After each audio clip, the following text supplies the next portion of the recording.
దేవుని వాక్యంలో నేను ప్రకటిస్తున్నాను. నీకున్న లోటును బట్టి, నీకున్న కష్టాన్ని బట్టి, నీకున్న ఈగును బట్టి, నీకున్న ఇబ్బందులు బట్టి, నీకున్న సమస్యలు బట్టి చెడు నిర్ణయాలు కాదు నీకు సమాధానం. యేసయ్య సన్నిధికి రా, యేసయ్య సన్నిధిలో కూర్చో, యేసయ్య సన్నిధిలో ప్రార్థన చేయి. దేవుడు కార్యాలు చేస్తాడు.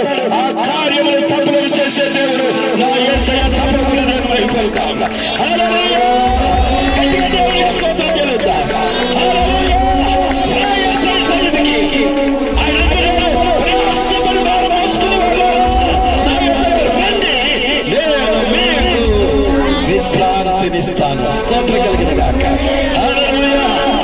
ఈ మాటలు వచ్చిన వాళ్ళారా, ఒకవేళ 2024 వరకు నీ జీవితంలో దుఃఖాన్ని, చింతని, నిట్టూర్పుల్ని అనుభవిస్తే ఈ రాత్రి సంతోషము, సమాధానాన్ని, ఆశీర్వాదాన్ని, నెమ్మదిని, విడుదలని ఇవ్వాలని యోచించుచున్న నా యేసు అంటున్నాడు, నీ దుఃఖమును, నీ నిట్టూర్పును నేనేం చేస్తానో తెలుసా? పోగొడతాను. దేవునికి స్తోత్రం కలిగిన గాక. హల్లెలూయా. గట్టిగా దేవునికి స్తోత్రం చెల్లించు. చప్పట్లు కొట్టు. యేసయ్యకి స్తోత్రం చెల్లిద్దాం. హల్లెలూయా. నీ దుఃఖమును, నీ నిట్టూర్పును పోగొడతానంటున్నాడు. హల్లెలూయా. హల్లెలూయా.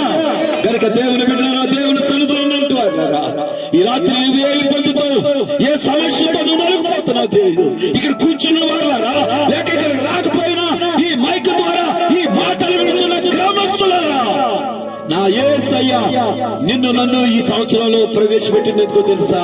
మన దుఃఖము, మన నిట్టూర్పుని స్తోత్రం. కూర్చొని స్తోత్రం చెల్లిందా? గట్టిగా దేవుడికి స్తోత్రం.